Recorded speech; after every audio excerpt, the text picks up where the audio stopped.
वरिष्ठ है, विशिष्ट है, विकास पुंज निष्ठ है, समग्र सृष्टि पृष्ठ के जगत गुरु वैशिष्ट है।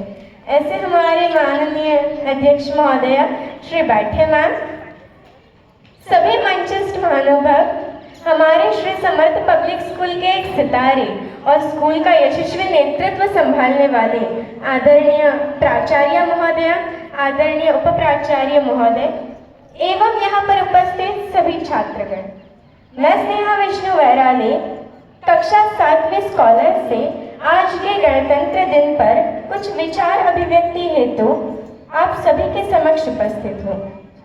उत्तरम यत् समुद्रस्य हिमाद्रेश्चैव दक्षिणम वर्षं तद भारतम नाम भारती यत्र संतति। अर्थात समुद्र के उत्तर में और हिमालय के दक्षिण में जो देश है उसे भारत कहते हैं तथा उसके नागरिकों को भारतीय कहते हैं। हमारा भारत जिसकी परिकल्पना उस वटवृक्ष के समान है, जिसकी जड़ें हमारी पुरातन संस्कृति हो, जिसका तना हमारे लोकतांत्रिक मूल्य हो, जिसकी शाखाएं हो सबका साथ, सबका विकास, सबका विश्वास, युवा कौशल्य जिसकी पत्तियां हो, जिसे सींचे हम अपने परिश्रम से और फल स्वरूप मिले हमें विकसित विश्व गुरु भारत। क्योंकि युवाओं की कोई एक स्पष्ट परिभाषा नहीं, अभी तो वो परिदृश्य अवश्य है। वो युवा जो संजीवनी पर्वत लाने में अदम्य साहस रखे, जो गोवर्धन धारी बनकर मर्यादा पुरुषोत्तम से रक्षा करे, लक्ष्मीबाई का युद्ध नंगेली का समर्पण, पद्मिनी का आत्मसम्मान, सीता का संयम झलकारी दायित्व के साथ, सर्वे भवन्तु सुखिनः सर्वे सन्तु निरामया का परिचित्र उदाहरण करें। फिर चाहे वो श्रीलंका में आपातकाल हो, बाढ़ग्रस्त नेपाल हो, अफगानिस्तान में अकाल हो, तुर्की का भूकंप विकराल हो या कोरोना में हाहाकार हो, हम युवाओं को आज़ादी की लड़ाई में अपना योगदान देने का भाग्य प्राप्त नहीं हुआ, लेकिन आज आवश्यकता है अपनी शक्ति को पहचानने की। क्योंकि हमारे प्रेरणा स्रोत स्वामी विवेकानंद जी कहा करते थे कि यदि मुझे 100 ऊर्जावान युवा मिल जाए तो मैं इस देश की दशा व दिशा दोनों बदल के रख सकता हूँ। ऐसे में हम तो 140 करोड़ हैं, हमारे लिए क्या कठिन, बस आवश्यकता है जामवंत की भूमिका निभाने वाले ऐसे मंचों। बस आवश्यकता है प्रत्येक युवा को ये जानने की कि वो क्या कर सकता है।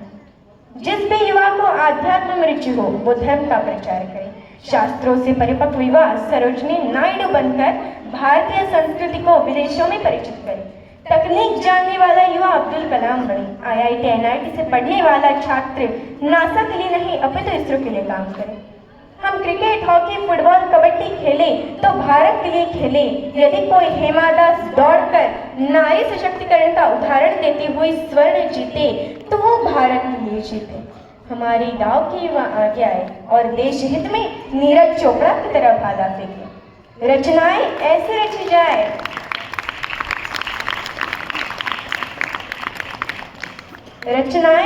रची जाए कि साहित्य का नोबेल भारत को प्राप्त हो। हम शिष्टाचार यूँ बनाए कि जापान से पहले भारत का नाम हो। हमारा भारत एक ऐसा बाग है जिसमें अलग अलग धर्मों के और अलग अलग जातियों के फूल खिलते हैं।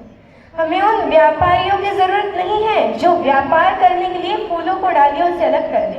हमें तो उन मालियों की आवश्यकता है जो अलग अलग फूलों को सलीके से सजाकर बाग की सुंदरता में वृद्धि करे। जो चांद करवा चौथ का अर्घ लेता है वही चांद ईद की इत्तला भी देता है। चांद ने कभी महसूस नहीं किया हिंदू और मुस्लिम, क्योंकि चांद को वोट नहीं चाहिए। जाति की समस्या का एक ही समाधान है कि जब वो तोड़ने आए तो हम टूटे नहीं।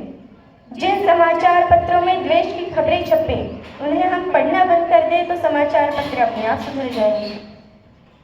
यदि जो अशांति फैलाने वाले लोग हैं उनको हम अखबार की सुर्खियों में छापते हैं और जो शांति के दूत हैं उनका जिक्र करना भूल जाते हैं।